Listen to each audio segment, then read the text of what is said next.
Olá, amigos telespectadores da TV Cultura Litoral, boa tarde a todos, sejam bem-vindos. Nós estamos iniciando uma nova edição do jornal Opinião Litoral, que recebe hoje, com muito prazer, a candidata à Prefeitura Municipal de Santos, vereadora Thelma de Souza, do PT, e o comentarista do jornal Opinião, o advogado Roberto Mohamed Amin Júnior. E antes de ceder a palavra a vocês, eu queria já chamar o VT que nós temos, o primeiro VT e apresentação da candidata e convidada de hoje. Por favor, Davidson, o VT. Thelma de Souza é natural de Santos e é formada em Pedagogia e Direito pela Unisantos. Filha de ex-políticos santistas, ela é uma das fundadoras do PT na Baixada Santista e atua na gestão pública há mais de 4 décadas. Em 1982 foi eleita vereadora de Santos. Em 1986 foi deputada estadual. Já em 1989 foi prefeita de Santos e em 94 deputada federal. Durante sua longa trajetória na política, Thelma já exerceu 4 mandatos na Câmara dos Deputados, 2 na Assembleia Legislativa do Estado de São Paulo e atualmente ocupa o cargo de vereadora da cidade, pela 4ª vez, sendo que em 2020 foi a mais votada com 8.341 votos. O candidato a vice-prefeito é Márcio Aurélio, do PDT. Uma rápida apresentação da nossa convidada, a vereadora Thelma de Souza, que é candidata à Prefeitura de Santos pelo PT. Vereadora, candidata, eu gostaria de começar este programa trazendo a informação de que hoje, no jornal de hoje, a tribuna de hoje, traz uma pesquisa desenvolvida pelo próprio Instituto do Jornal, o Instituto de Pesquisas A Tribuna, IPAT, e que traz no número, e pela primeira vez, a possibilidade de a eleição se encerrar no primeiro turno, com a vitória do prefeito Rogério Santos, do Republicanos, que apresenta, nessa pesquisa, um percentual de 45% de votos, intenção de votos. Em segundo lugar, a deputada federal Rosana Vale, com 32,7%. Em terceiro, a vereadora Thelma de Souza, com 11,8%, e em quarto lugar, Fernando Pinheiro, com 0,5% de intenções de voto. Com esses números, pela pesquisa do IPAT, a eleição se encerraria no primeiro turno. Mas ainda falta muito tempo, temos muitos debates de televisão, a campanha continua, é um dado do momento, outros institutos certamente farão novas pesquisas, mas eu gostaria inicialmente, candidata, de uma avaliação da senhora a respeito desses números. Bom, antes de mais nada, meus cumprimentos a você, a Mohamed, ao pessoal que está aqui no estúdio, vocês não estão vendo, um pessoal lindo que está aqui dando essa retaguarda para nós, e evidentemente um compromisso particular de a gente fazer uma boa discussão, não é propriamente um debate, mas é importante que a gente se coloque para as pessoas saberem o que a gente pensa. Eu sei que você me conhece há algum tempo, já fui prefeita da cidade, você me deu a honra de eu sair com 92% de aprovação, eu acho que foi, eu não falo de mim, sabe, Chico, não sabe, Mohamed, eu falo de uma equipe que trabalhou, mas acho que é sempre profundamente gratificante você ter esse tipo de expressão em termos de aprovação. E acho que esta eleição, ela tem algumas peculiaridades, né? Nunca que eu me lembre tivemos uma candidata mulher, além da minha própria pessoa, que estivesse numa disputa, mas a mim parece, eu posso estar falando, como diria, apressadamente, mas a gente não tem ainda uma ação correta de avaliação, porque os programas na TV começaram há pouco tempo. Sim. E eu não tenho dúvida, vocês são homens de televisão, vocês sabem disso até mais do que eu, a gente tem um caminho pela frente. Pode, em dias, não serem muitos, mas mandar a figura do candidato, da candidata para a casa da pessoa, na hora em que ela pode, digamos, à noite de cada dia, noitinha, quando ela já chegou em casa, já trabalhou, há uma outra condição de se absorver as propostas de cada candidato e, mais do que isso, poder fazer uma avaliação. De qualquer maneira, eu estou no trajeto, já fui prefeita, entendo que as caminhadas não são fáceis, mas como há uma oscilação dos outros candidatos, o que acontece? Um que estava abaixo, que é o ex-prefeito, Desculpa, o prefeito, eu já estou vaticinando. Desculpa. O prefeito Rogério, ele sobe. Não sei se começa a subir, se vai parar. E a candidata Rosana, que estava à frente, dá uma descida. Não sei se é uma tendência. De qualquer maneira, nós estaremos aqui para observar, porque há uma coisa que é muito importante. Qualquer candidato, eu me coloco nessa situação, tem que pensar no bem-estar e principalmente no progresso da nossa cidade. Eu já fui prefeita. Não é fácil ser prefeita. Não é fácil ganhar a eleição. Sim. Mas a única coisa que nós não podemos fazer, candidatos prefeituráveis e futuramente a possibilidade de prefeito, nós não podemos trair a confiança da população. Isso é absurdamente impossível que possa acontecer. Eu já fui prefeito e já fiz várias eleições. Eu sei o que eu estou dizendo. Eu espero que a gente possa, de alguma maneira, estar juntos. Eu estou indo para o segundo turno. Pode apostar. Roberto Mohamed, gostaria de ouvi-lo. Thelma, como sempre, é uma honra ter você aqui. Eu sempre falo, você é um exemplo de quem obrigada. entra na vida pública e não se suja, nunca teve uma denúncia, sempre levou uma vida absolutamente reta, além da competência, porque você saiu com uma aprovação absurda e se não fosse a traição do partido, teria sido candidata a governadora 2 anos depois, elegeu o sucessor num segundo turno, fez uma revolução na saúde, revolução de verdade, não era aquilo que, embora haja um problema histórico, a primeira policlínica foi aberta pelo Justo. O que você fez foi transformar isso num conceito de saúde. Sim. E espalhar pela cidade ao invés de uma atitude isolada. Mas o que eu queria te perguntar é uma observação que eu sempre fiz, e você sabe que sempre foi a minha opinião, você está aqui, o PT está aqui. Como o Lula está aqui, o PT está aqui. Você é maior que o PT. E a gente nota que um partido como este, que já teve uma onda vermelha em algumas eleições há 20 anos atrás, tem só você como candidata. Tem 2 candidatas, tem uma, se não me engano, no Guarujá, mas a única candidata de expressão, você. O PT não tem mais nenhum candidato com alguma mínima chance em nenhuma cidade da nossa região. Já chegou a ter 3 deputadas estaduais numa mesma legislatura. Eu, Maria Ângela e Maria Lúcia. 2 deputados Não, federais. eu não. Não, foi Maria Ângela, Maria Lúcia. Maria Lúcia, E Fausto Figueiredo. Fausto Figueiredo. E você e Maria Ângela Duarte, deputadas federais. Ah, Então eram 5 olha só, deputados. ele sabe mais da minha Olha história do que eu mesma. Para a gente ver o tamanho do PT na nossa região.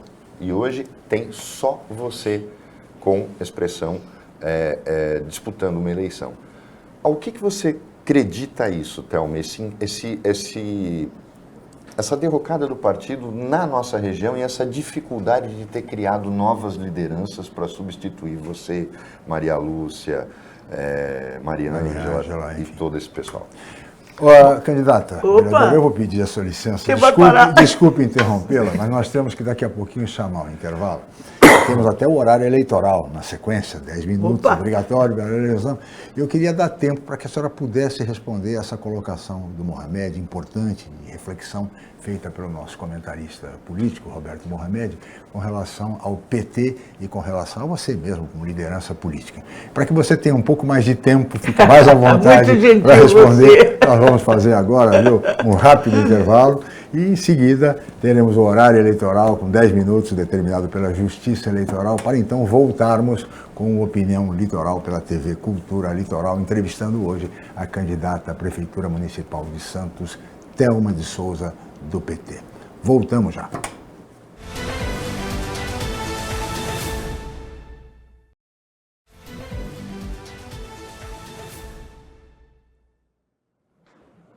Muito bem, estamos de volta com o telejornal Opinião Litoral, aqui pela TV Cultura Litoral, e hoje, nesta quinta-feira, 19 de setembro, entrevistando, com muito prazer, a candidata à Prefeitura Municipal de Santos, Thelma de Souza, do PT.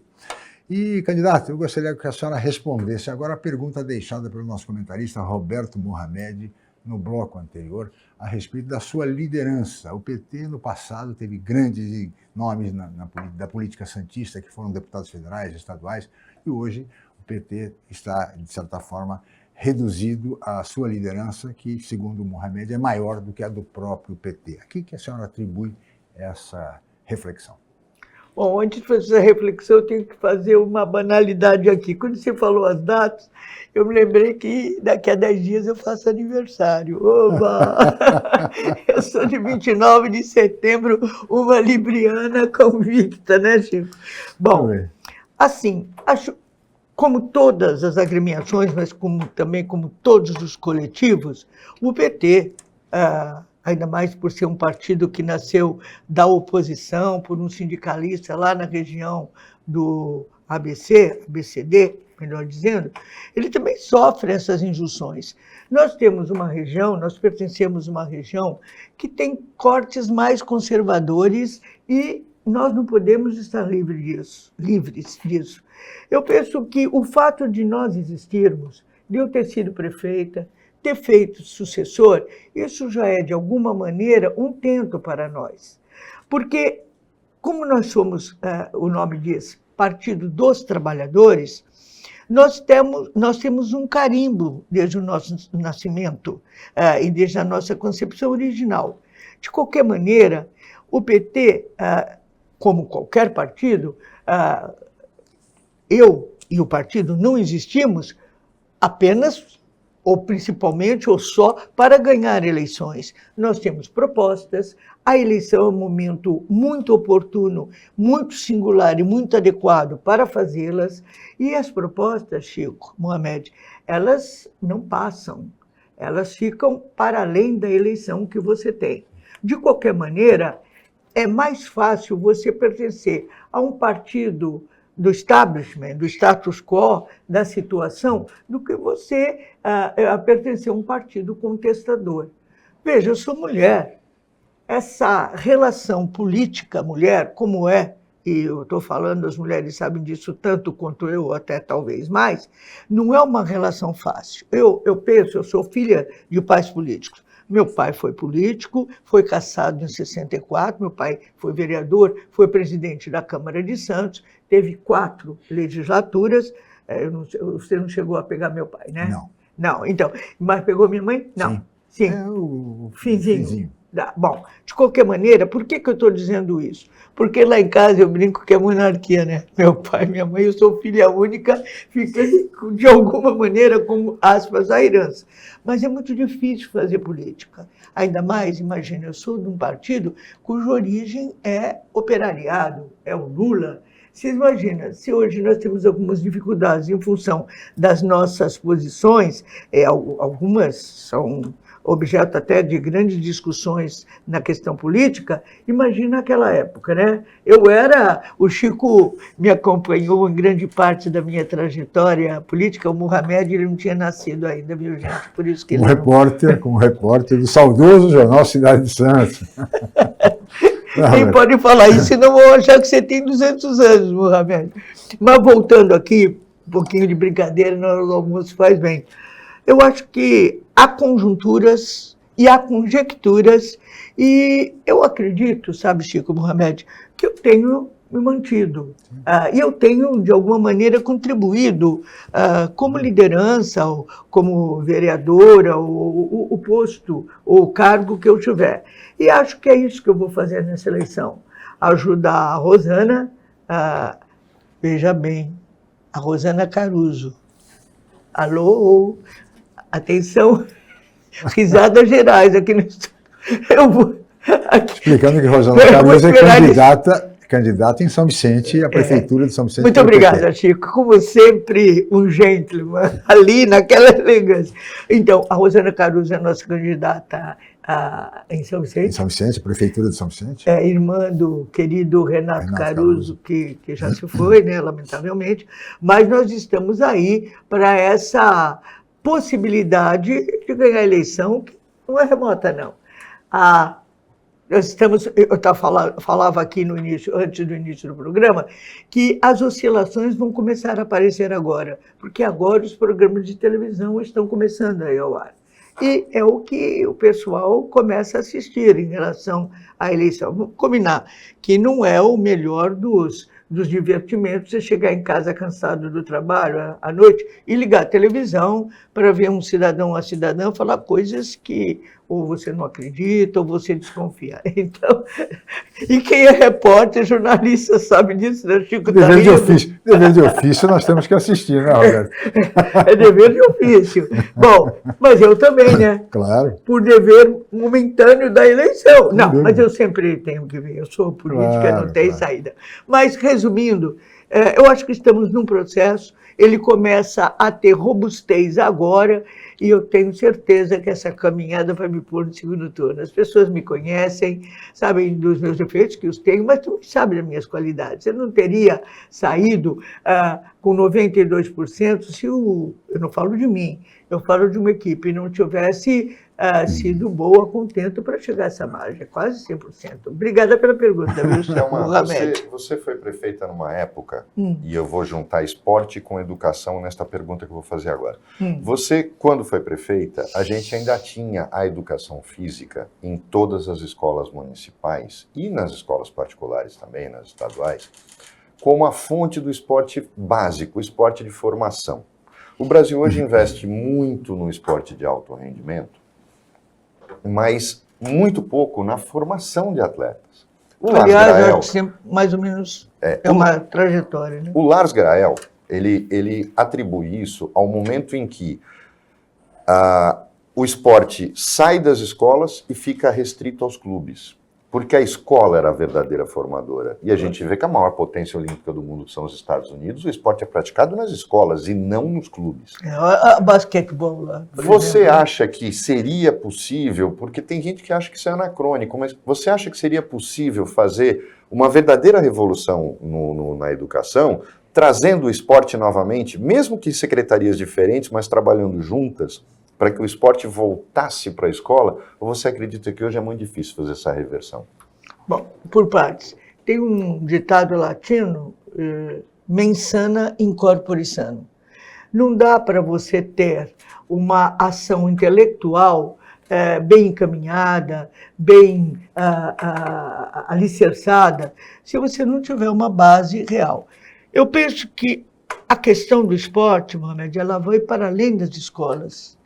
Apesar de nós sermos pentacampeões, eu sei lá quantas vezes a gente já foi campeão, além do futebol, que mesmo assim já foi mais forte, nós somos a terra do Pelé, nós sabemos disso. Como é que ficam as situações quando você não dá este valor para essa dupla que tem que ser integrada, o corpo e a mente? Então, é um erro pedagógico não dar esse valor. Eu penso sempre, viu, Chico, viu, Mohamed, num tempo integral para a escola.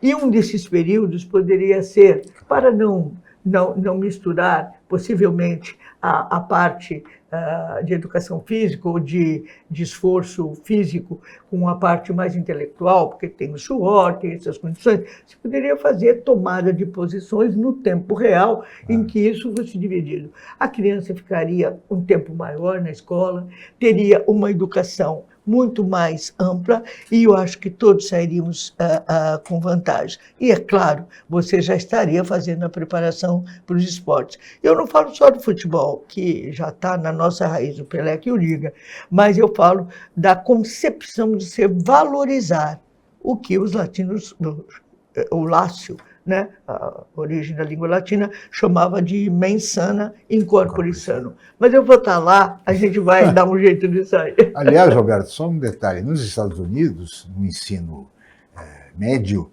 a educação física, que é obrigatória no período integral, é a última aula. Quer dizer, antes de o aluno voltar para casa, ele tem atividade de educação física, exatamente para evitar esse tipo de problema que a senhora colocou muito bem. No Brasil, é comum que a educação física, muitas vezes, é a primeira aula. Imagine, a primeira aula de educação física, antes de ter matemática. É difícil, né? É um primitivismo que o bom senso não pode concordar, né, Chico? Então, mas de qualquer maneira, estamos atentos. Acho essa sua pergunta importantíssima. Ainda mais, não é que o Brasil é o país do futebol? E como é que fica? Eu não falo só do futebol, hein? Eu estou falando dos esportes de uma maneira geral. E vão combinar, as crianças vão agradecer e muito, viu? Tem uma outra coisa que eu sei que é um assunto que sempre teve a sua atenção, é a questão da mobilidade. Uhum. Santos tem, e você já foi prefeita, e aquela história, eu nunca vi você fazendo um programa falando coisas que um prefeito não pode fazer. As calçadas são de responsabilidade dos proprietários dos imóveis. E eu lembro que no seu governo começa uma briga em relação a essa necessidade de padronização de calçadas. E para a questão da mobilidade das pessoas com necessidades especiais, isso é mais grave ainda. Uhum. Porque as calçadas de Santos são péssimas e não têm o menor padrão. Como é que você pensa em mexer nesta situação que você já deve ter tido discussões homéricas na Câmara dos Vereadores sobre isso? Olha, parece uma questão tão banal, né? Mas ela não é. Ela é importante porque ela tem a ver com a nossa locomoção. Agora, você mora em Santos, Chico também, está havendo rebaixamento da borda das quadras, né? Não sei se na casa de vocês, no bairro de vocês, está acontecendo isso. Mas teria que aproveitar para fazer outro tipo de ação, que é justamente essa manutenção. Mas há algo que o munícipe precisa ter e o governante precisa insistir. Não dá para você exigir ou pedir algo que você não ajudou a cultivar. O que eu falo? O exemplo. Eu falaria a mesma questão comparativamente, em termos de expor a opinião e a situação, para o verde.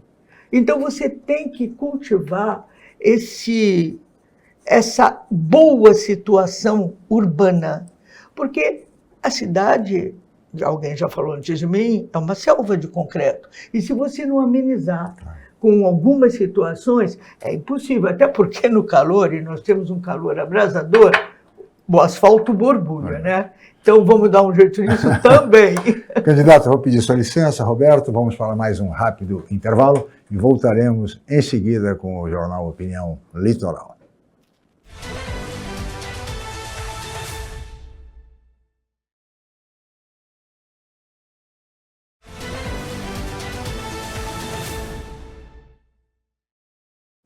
Muito bem, estamos de volta com o Jornal Opinião Litoral desta quinta-feira, 19 de setembro, e hoje recebendo com muito prazer a candidata do PT à Prefeitura Municipal de Santos, vereadora Thelma de Souza. No bloco anterior, o Roberto Mohamed colocou a questão da mobilidade urbana, candidata, e eu queria continuar nesse tema, querendo saber um pouco mais a respeito da sua proposta de tarifa zero para o transporte coletivo, que a senhora pretende implantar se eleita for. Eu lhe pergunto, isso significaria subsídio por parte da Prefeitura, que tem um orçamento que praticamente comprometido com custeio e folha de pessoal, sobrando pouco para investimento. O orçamento municipal aguentaria a política tarifária zero? Bom, antes eu queria complementar uma informação sua. Nós estamos subindo, em termos orçamentários, 400 milhões ano, não é pouca coisa. É verdade. Então, você, enquanto governante, você precisa decidir a prioridade que você quer, e você precisa. Não acho que um prefeito, uma prefeita, no caso eu vou falar de mim, pode chegar na prefeitura e decidir de uma vez a tarifa zero. Há que ter um processo, até porque a própria população tem que ter um tipo de educação em relação a essa questão. Eu acho que a tarifa zero seria extremamente vigorosa no sentido de mostrar que a cidade sabe quais são os seus comprometimentos, mas é preciso um estudo, é preciso um escalonamento e é preciso que isso aconteça em etapas. Sim. É desejável? Sim. Não sei se em um mandato isso seria alcançável, nem sei se essa palavra existe, mas se poderia chegar, mas pode ser uma meta a ser perseguida. Porque vamos combinar, Chico Mohamed, o direito de ir e vir é um direito sagrado, sabe? O Marshall McLuhan, que ando falando dele ultimamente, ele diz que uma frase que é óbvia, mas a gente, se não falar, vai esquecer que ela é óbvia. A roda é o prolongamento das pernas. A roda é o prolongamento das pernas. Então, eu penso que se uma prefeitura decidir, É um escalonamento, é uma sucessão de medidas e isso dá para ser alcançado. E eu tenho muito carinho por essa proposta. Então, a gente aí tem uma coisa, sem querer ficar muito tempo nesse tema, mas é muito complicado quando se fala isso, não só pela capacidade de investimento, que por mais que o orçamento tenha vá aumentando ano a ano, principalmente por causa da entrada do porto, né, essa contribuição tributária para Santos, mas porque agora a gente tem um outro modal de transporte que conversa com o ônibus, que é o VLT, e que é do Estado. Vamos contar que nós estamos falando aí de torno de 140 milhões de reais, seria o custo. Hoje a prefeitura gasta com o subsídio algo em torno de 27 a 30. E nós teríamos aí hoje 130, com o VLT na nova linha dele em torno de 140. Você não acha que quando numa cidade que tem ainda um desafio de moradia para resolver, uma questão de se expandir para a área continental, sonho antigo de todos os prefeitos, inclusive seu, isso não acontece se não tiver investimento.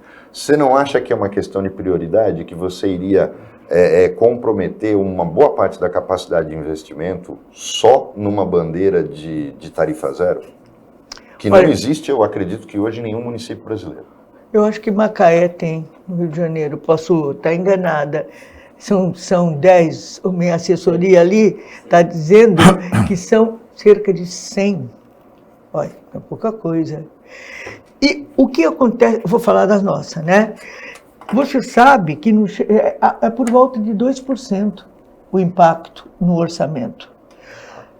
Precisa a direção política do município, que for o prefeito ou a prefeita, decidir se isso é prioritário. Sim. Me parece que sim. Mas acho também, Chico, que não deveria ser colocado de uma vez, até porque não existe essa tradição e esse costume, chamemos assim. Então, você tem que ter um processo, você tem que, primeiro, vamos acabar o VLT, né? Para chegar hoje aqui na emissora, eu tive que dar mais 5 voltas em torno aqui.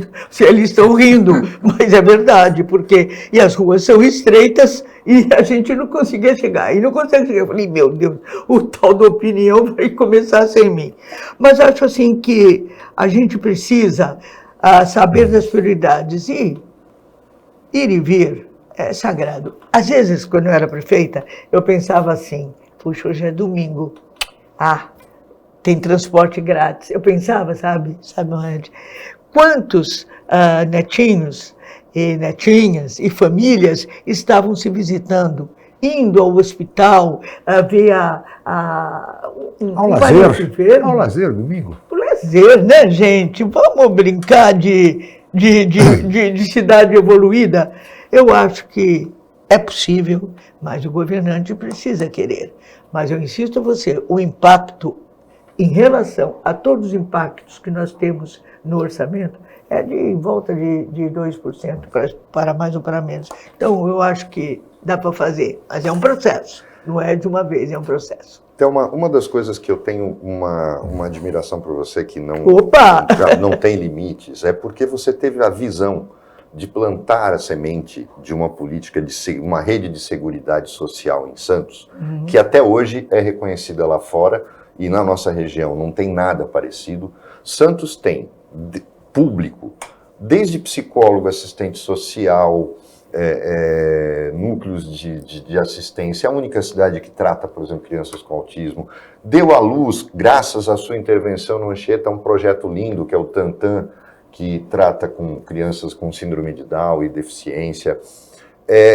Você criou essa rede, porque todo mundo só fala da revolução na saúde, mas você tratou a saúde como um todo, porque eu não quero só pronto-socorro, eu vou chamar de policlínica e todo mundo vai ter médico. Você plantou esta rede de seguridade social que nenhum prefeito teve coragem de mexer e todos ampliaram. É o caminho que você sempre teve de que sem prevenção e trabalho constante, você não consegue dar conta da questão da saúde, que se você não tiver isso, vai ficar sempre... O que te motivou a plantar essa semente do que nós temos hoje de rede de proteção social? Bom, antes de mais nada, essa pergunta foi, para mim, o centro do meu governo, como será?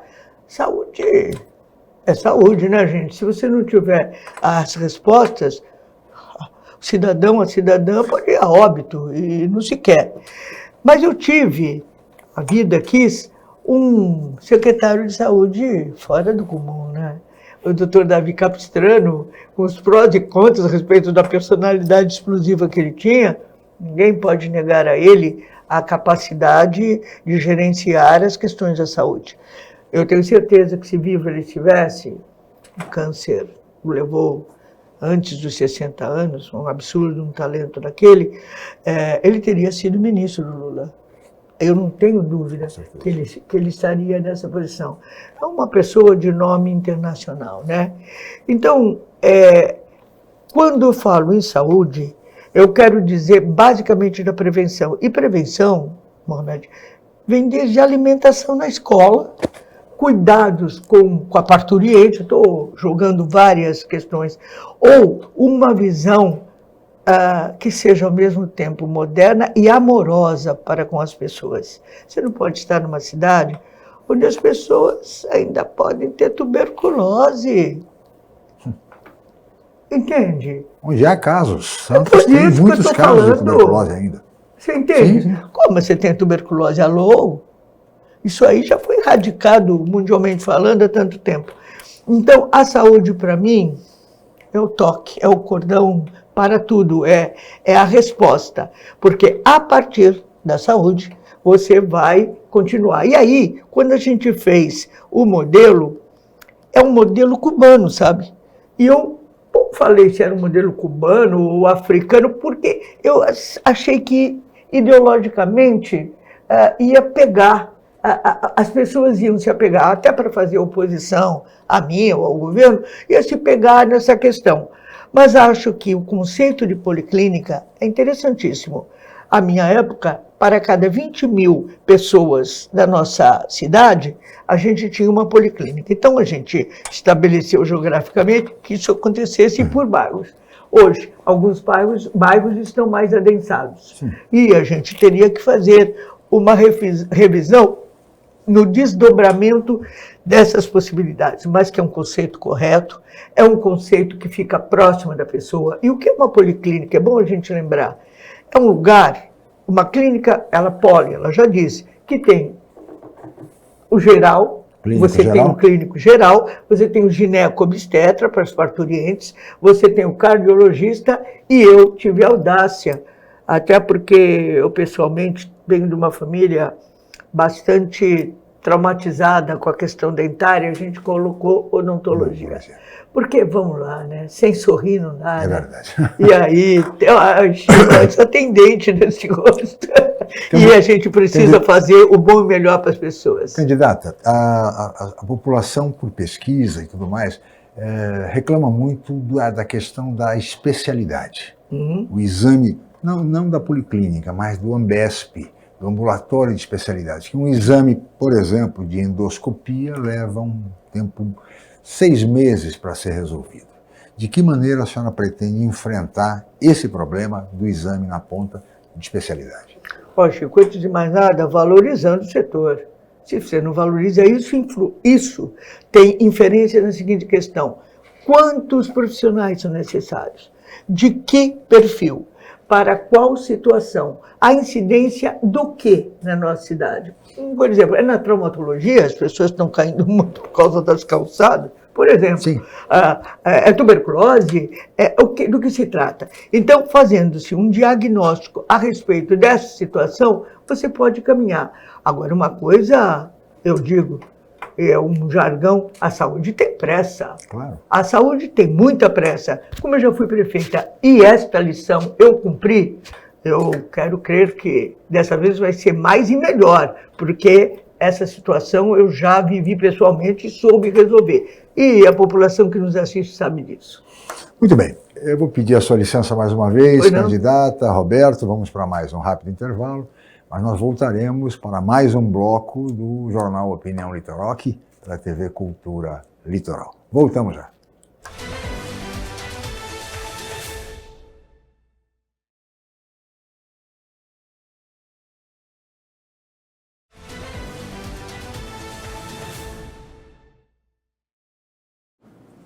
Muito bem, estamos de volta com o Opinião Litoral e agora vamos para o último bloco do programa. Passa muito rápido, viu? Quando o programa tem conteúdo, quando viu, os Roberto? entrevistadores Passa são muito bons. rápido.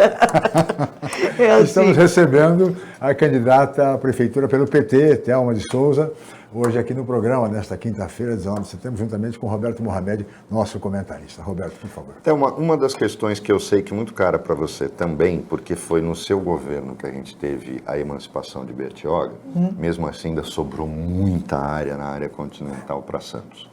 E é difícil o tratamento daquela região, justamente porque a gente tem que atravessar um outro município para chegar na segunda parte de Santos, que é a área continental, que tem uma boa parte dela como reserva ambiental, mas ainda tem muito para se fazer. Se chegar a 20% de utilização, nós teríamos lá 10 ilhas para poder crescer. Já existe no zoneamento um mapa de utilização portuária na margem. O Justo falava muito do túnel, não o túnel tão importante quanto o túnel Santos-Guarujá, o túnel ligando Santos a Santos. Qual seria a tua medida em relação a essa questão de Santos realmente olhar a área continental como o futuro da cidade, não como um encargo que só se lembra na época das eleições em que os candidatos vão lá e falam naqueles bairros que são os bairros pobres de pescadores. Caruara, Ibura. Como é que dá para olhar para essa área continental como o futuro da cidade? Bom, você já falou a resposta. Primeiro, olhar para essas áreas. Você não pode achar que Santos, por estar numa ilha, porque a concentração dos olhares acabam na ilha e principalmente na orla marítima, por causa das praias, etc, etc. E aí você tem uma inferência que acaba sendo injusta, porque você acaba atendendo, porque é uma realidade que se coloca, a construção de um determinado tipo de classe média. Aqui, nós pertencemos a ela, né? Então, eu penso que a gente tem que cuidar do verde, a gente tem que fazer uma ação conjunta, tem que chamar a atenção para a preservação do verde, para a qualidade de vida que isso traz, mas principalmente como a gente pode, vou falar uma indústria, eu já falava em outras épocas, algumas indústrias, por exemplo, tem banana, nós temos muita banana, principalmente nessa região. Uma fábrica de bananada, vou aqui, é perfeitamente possível. Que Santos já teve, todas fecharam. Pronto. A leonesa, eu comia, eu estou fazendo propaganda de alguma coisa que já não tem mais. Não existe mais. Nem isso mais. A leonesa, ali na Luiz de Camões. Eu me lembro, leonesa. Eu comia a bananada da leonesa, eu era menina. Então, primeiro de tudo, Mohamed, Chico, pessoas que estão nos assistindo, é prestar atenção que isso existe, que a gente tem obrigação, especialmente no século XXI, de preservar o verde, que a nossa ilha e a parte continental, que é a que nós estamos nos referindo, é privilegiada por ter essa ação, mas tomar consciência, ir para as escolas com uma educação ambiental esmerada para que a gente possa cuidar como um todo dessa nossa ilha tão querida, tão amorosa e que tem o maior porto da América Latina, tudo junto para a gente conciliar. Falando em túnel, não, por favor. Opa! Estou tocando na questão do centro histórico, porque você também teve uma participação muito grande na recuperação do centro, mas que só veio tomar forma depois. Tá. Existe, tanto por parte da Rosana quanto do Rogério, um discurso único de que o centro tem que ter moradias, quando, na verdade, é o único bairro que se prestaria a ter uma indústria de turismo e entretenimento, porque não ia ter vizinho reclamando de barulho. Enquanto que nós temos a Zona Noroeste, que tem terrenos enormes disponíveis para, aí sim, se investir com moradia. Principalmente se a gente ressuscitar o projeto do túnel da Rangel Pestana, que faria a ligação com a Zona Noroeste ser feita em 5 minutos. Você acha possível desenterrar este projeto e você também visualiza que o investimento em moradia não deveria ser concentrado no centro da cidade, mas sim na Zona Noroeste, onde tem terrenos para isso, e deixar o centro para uma atividade comercial, rentável, como ele já foi um dia? Olha, acho que você mesmo acho que já deu a resposta. Você tem os casarões antigos que são do centro da cidade, que são convites, né, para você fazer turismo histórico, por exemplo, né? As moradias nos casarões, elas são a alternativa que está sendo muito usada agora. Vamos combinar que eles não são o melhor espaço para moradia. Primeiro, é uma coisa até positiva, mas para moradia não. O pé direito é muito alto, a insalubridade se instala e você tem uma série de questões decorrentes da situação. E você tem um alarmante índice de tuberculose na nossa cidade que não pode, não deve, não tem que existir. Então, eu penso que você tem que responder essa questão com um pouco de tudo. Veja, fazer bolsões históricos, vamos chamar de bolsões, áreas históricas preservadas, que pode perfeitamente render financeiramente para a indústria do turismo. Quem não vai querer conhecer um palacete do século passado, porque agora já é século passado, né? E você tem essa possibilidade com o centro, chama Centro Velho, não gosto, eu gosto de Centro Histórico de Santos. Uma possibilidade é essa observação, que é bem candente, você trazer a oportunidade das pessoas de Santos conhecerem sua história, porque ali está a nossa história viva, né? A cidade começou pelo centro, não tem outra saída. E acho que, ao mesmo tempo, você tem que desenvolver as outras áreas. Moradia tem que existir, não pode não haver. A Baixada Santista é relativamente pequena. Falar em morar no Tancredo hoje já não é uma distância tão fantástica, tão grande, mas pode haver uma diversificação e uma resposta. Evidentemente, deixar o centro histórico para esse tipo de ação que é genialmente correto e traz, assim, um carinho para a história da nossa cidade. E não é pouca coisa isso. Muito bem. Candidata, falando em túnel, o Roberto abordou aqui a importância do túnel Zona Leste e Zona Noroeste, integração imediata. Também isso remete ao túnel Santos-Guarujá, a ligação seca Santos-Guarujá. E discute-se muito ainda hoje o traçado para este túnel, em razão dos impactos urbanísticos lá na Codesp, no estuário, não é? E também os impactos ambientais, por força do grande volume de tráfego de caminhões e tal. De que maneira, e a Prefeitura, evidentemente, tem que se preocupar com essa questão. De que maneira a senhora está acompanhando essa questão e o que pretenderia fazer se eleita for? Ó, Chico, acho que questão de um mês, eu estive com os moradores ali do entorno, que é o entorno da Codesp, né? Isso. Da área de autoridade portuária. Eu acho que, antes de mais nada, chamar a atenção da população de Santos para a importância desse trajeto.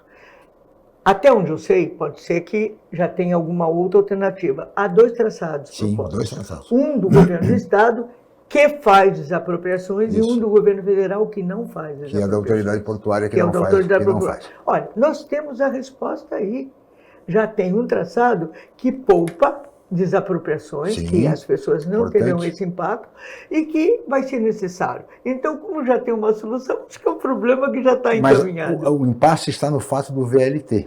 Que na solução da autoridade portuária não teríamos o VLT dentro, teria que haver um transbordo, as pessoas chegam, fazem o transbordo para o VLT, ao passo que o outro tem o VLT. Essa é a discussão central. Pois é, aí eu não saberia dizer de pronto, mas qual é o impacto de uma escolha nesse sentido? Na prática nenhuma, a estação de transbordo ela tem em qualquer lugar do mundo, Thelma, porque você, ao invés de... O VLT ele tem um problema, como ele é elétrico, ele não pode ter... a descida até tem, mas a subida para o Guarujá ia ser um problema. Enquanto que se você fizer um VLT curto, que só trafegue no túnel, como é um menor, fazendo só esse movimento, você chega numa estação, desce até ele, chega na outra ponta, sobe, pega o VLT do Guarujá e vai embora por ele ou na estação de ônibus. Não teria problema para as pessoas, mas o impacto de não ter desapropriação vale qualquer preço. Você tá e tem uma coisa que eu notei, eu acho que deve ter te dado coceira no debate. O Rogério e a Rosana falam do túnel Santos-Guarujá como se fosse uma obra do governo do estado, porque ficam puxando o saco do governador. Quando, na verdade, é a maior obra do PAC. A obra é federal. O governador sequer cumpriu a promessa de resolver o licenciamento ambiental. Ele mentiu dizendo que estava pronto e não estava. Te dá vontade de chamar os dois e falar, escuta, dá para vocês corrigirem, vamos falar por sério. favor? Isso é obra federal, não é obra estadual? Então, assim, uma cidade que tem um porto deste tamanho tem que ter algumas responsabilidades que são inadiáveis. Você pode tratar Santos como se fosse, sei lá, o quintal da sua casa.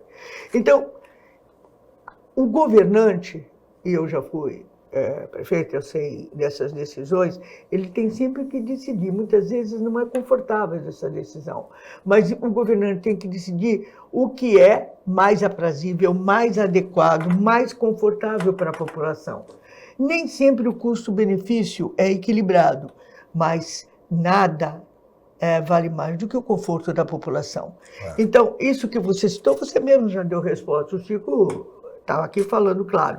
Eu acho que dá para ter essa resolução de uma maneira